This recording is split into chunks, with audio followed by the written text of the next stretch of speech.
哎呀，少爺仔，呢部機仲老過我，成日卡住噶，包貨包到我想退休啦。退咩休啊？你咁重要啊？部機由白嘢用到而家，係時候換啦。你睇下呢幾部先。要耐用先得喎。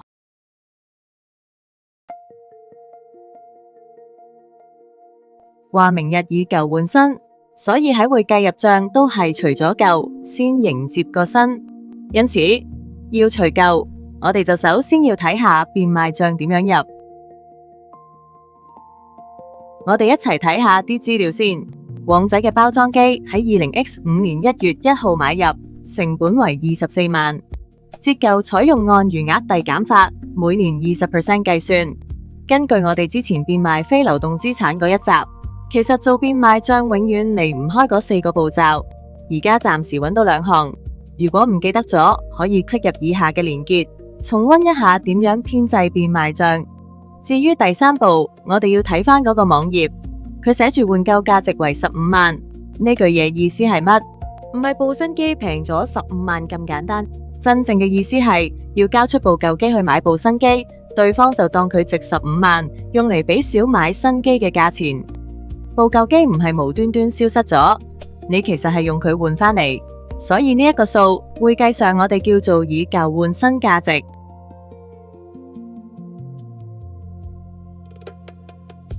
而家開返個變賣機器賬，第一步刪成本，第2步刪累積折舊，因為部機由20X5年1月1日用到20X6年12月31日，即係整整2年。用餘額遞減法20% 計算，條公式會係咁。平時第3步就會係記錄錢或者其他應收賬款，但係今次係以舊換新，所以唔會有錢入袋，反而係將佢抵消喺新機器嘅價格裏面，所以係會借記機器、貸記變賣機器。第4步計賺蝕，睇返兩邊差額，借方總額大過貸方總額，所以係變賣損失3600蚊。最後平腳搞掂。好啦，而家去返日記分錄，喺變賣非流動資產嗰一集，嗰4個步驟應該係咁。而家跟返旺仔呢個情況，記錄返變賣：1刪成本，2刪累積折舊。第3步就會有啲唔同。平時變賣係收錢或者賒賬，但今次係以舊換新，冇錢入袋，所以要用以舊換新價值15萬抌返落去機器度，作為買新機器嘅部分成本，即係借記機器、貸記變賣機器。同埋要謹記喺呢個步驟個金額必定係以舊換新價值。4記賺蝕。除咗舊之後，我哋要迎新。首先，旺仔淨係得一部機器，所以1月1日乘上結餘24萬蚊，跟住除舊要對應變賣機器賬，所以貸記機器24萬。而家個機器將完全冇任何嘅結餘，意思即係冇機器喺手。跟住迎新，我哋睇返個網頁，新機嘅價值係32萬蚊。我哋剖析一下先。部新機要32萬，攞部舊機俾人，值15萬。咁仲爭幾多錢？就係32萬減15萬等於17萬。所以實際入賬邏輯係先入咗以舊換新價值15萬，餘下17萬題目話之後先找數，所以唔係即時俾，故應貸記其他應付賬款17萬。大家望一望年尾結餘係幾多？而家再返去個日記分錄做返個迎新。同一日借記機器、貸記其他應付賬款，所以需要喺5月31號記錄還款，借記其他應付賬款，貸記銀行存款。留意個新機器應該一共借記咗32萬。謹記次序，除舊迎新還款。跟住俾條全面啲嘅題目，大家即場試下做，睇下你係咪真係掌握到以舊換新嘅全套流程。20X2年1月1日。極速公司嘅設備賬結餘為52萬，而累積折舊為15萬6千。同時題目特登補多一句，所有設備喺20X1年1月1號買入。試諗諗，點解題目要出呢一句俾大家？跟住提到折舊方法，喺20X2年4月1日，間公司已舊易新一台設備，資料如下。而家要大家開變賣賬、設備賬同相關嘅累積折舊賬。而家喺度停一停，嘗試做下先，完成後返嚟再對答案。最後俾你一個非常關鍵嘅提示，以舊換新嘅日子係4月1日，即係話你一定要計20X2年1月至3月嗰3個月折舊，否則你嘅變賣損益一定錯。好，我哋對一對變賣設備賬。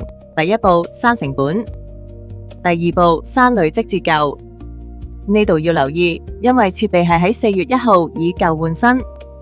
先前提示過大家，舊果部喺20X2年需要做3個月嘅折舊，所以 workings 應該係20X1年一整年嘅折舊，同埋20X2年1月至3月嗰3個月嘅折舊。入賬將會喺 C part 度詳細解釋。跟住照舊第3步，記錄以舊換新價值，最後記錄損失。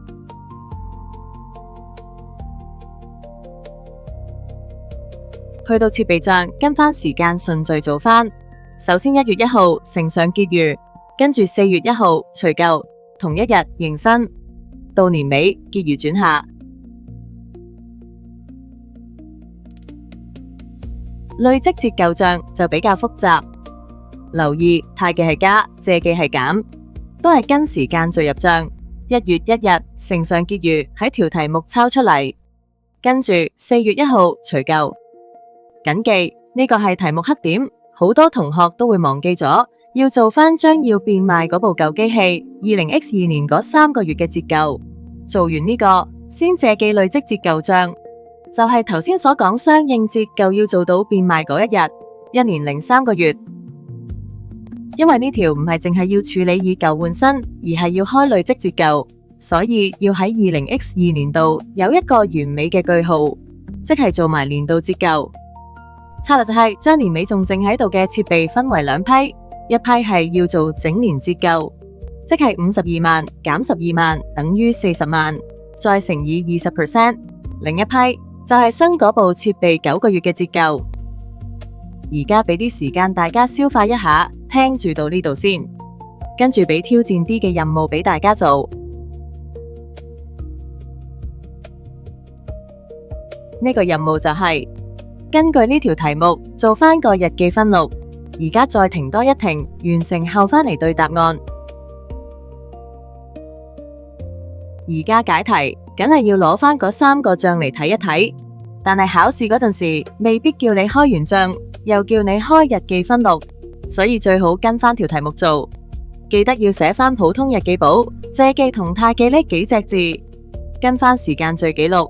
4月1號除舊之前，要為舊果部設備入返20X2年度嗰3個月嘅折舊費用、借記折舊費用、貸記累積折舊。當然完整嘅日記分錄必須要有分錄說明，跟住就正正式式咁除舊，記住跟實嗰4個步驟。喺會計嘅實務或者考試，如果開過另一頁，應該要由頭寫返普通日記簿、借記同貸記呢啲字眼。我哋繼續去同一日4月1號做迎新。題目話6月30號先找數，即係話4月1號以舊換新嗰日係賒賬。記得貸記個賬名係其他應付賬款，跟住6月30號以現金還款。最後完美嘅句號記錄年度折舊費用。我哋都會有啲難嘅變賣題目俾大家試下，有機會再講。呢部信好多喎，